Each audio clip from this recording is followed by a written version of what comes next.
Diaw, 16 points, 14 assists.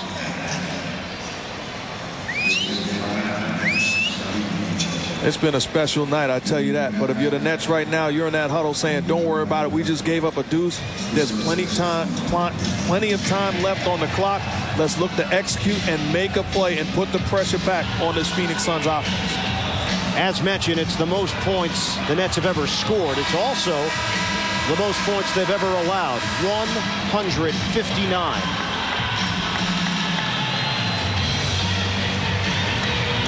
Suns looking for one stop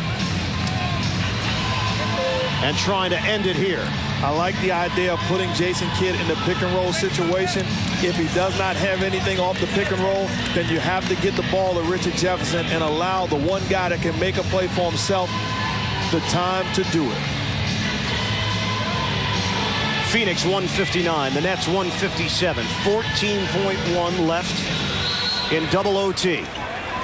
Kidd, the trigger man, to Moore. Here's Kidd, 12 seconds left, loses the ball.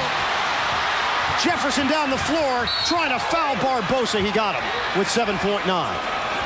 Bad decision by Barbosa, turnover by Kidd, but Barbosa should have gotten rid of the basketball, not allowing Jefferson to foul. Kept the basketball, but Kidd on the dribble handoff, tried to turn the corner, kicks the basketball, the turnover, and then Barbosa. At this point, you have to get rid of the basketball. You know exactly what's going on. Give it up, put your team up 4, and now the pressure's on the Nets. Well, the Nets had a foul to give, so it'll be a side out for the Phoenix Suns with 7.9 remaining. And that makes that decision even worse. If you give up the basketball, you have a wide open layup. 2 of your guys getting back. Right now, the Nets have to play solid defense, look to come up with a steal. If the steal isn't there, you have to foul immediately, forcing them to go to the line.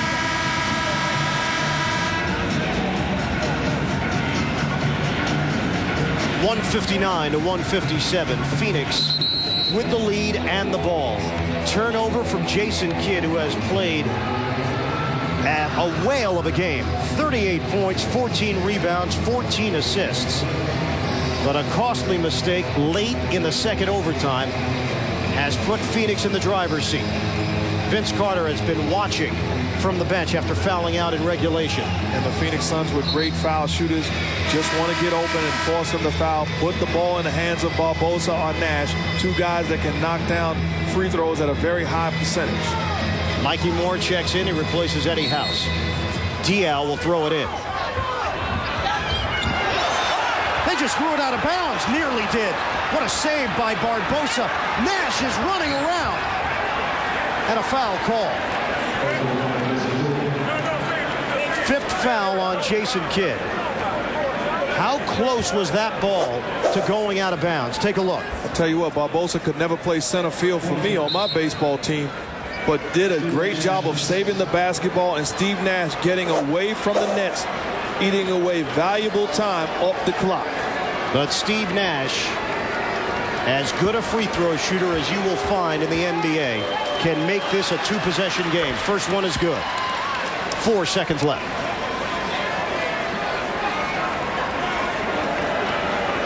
Second one coming for Nash. Suns lead by 3. And he hits. 161 to 157. 4 seconds remain.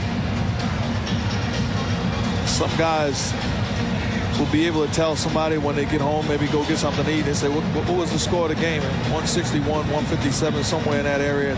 Don't look at them like they're crazy. Well, Steve, how did you do tonight? Well, I had 42 and 13.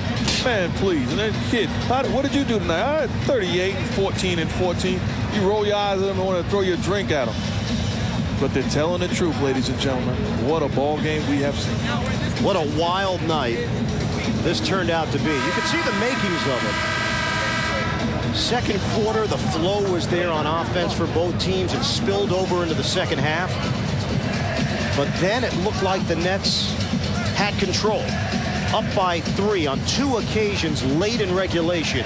They were able to get a foul. Suns made a pair of free throws with Boris Diaw. Nets answered with 2 free throws of their own, so a 3-point disparity, but Steve Nash broke free thanks to a screen from Kurt Thomas and nailed a 3-pointer to tie it. Only 4 seconds left. Kidd, catch, and a jumper, doesn't go. And that's it. As entertaining a game as we've seen in the NBA this season, a marathon at the Meadowlands. But the Suns outlast the Nets 161 to 157. Steve Nash, a career performance, 42 points. Jason Kidd, 38 points, 14 rebounds, 14 assists. His 78th career triple-double. The Suns find a way. Nets had a chance to win in regulation, had a chance to win in the first overtime. But it's the Phoenix Suns who walk out of Continental Airlines Arena with a victory. Play of the game presented by Geico. 15 minutes could save you 15% on car insurance. As plays of the game end of regulation, Steve Nash comes off the down screen. Got him. Jason Kidd with the contest. Not close enough. And how about overtime? Jason Kidd with a chance to win it and be the hero. Bank is not open, and Vince Carter upset. Second overtime. Boris Diaw one-on-one with Jason Kidd. 14 seconds left in the paint with the finish. Both teams knew it was a thriller. Not in Manila. Continental Airlines Arena. The thriller in East Rutherford belongs to Phoenix. Once again, the final score, that's right, 161 to 157 in double overtime. Coming up, the Nissan postgame show, Nets basketball on Yes, produced by Frank DeGrace, directed by John Wilson. Tonight's pregame and halftime, produced by Drew Kaliski. Supervising producer, Woody Fryman, and the executive producer, John Filippelli. Join us again on Saturday night. The Nets play host to the Boston Celtics. Coverage begins at 7 o'clock. So for Mark Jackson and our entire Yes Network crew, this is Ian Eagle. We'll come back with some final thoughts in just a moment. Chris Sheard and the postgame. You've been waiting for it. It's next.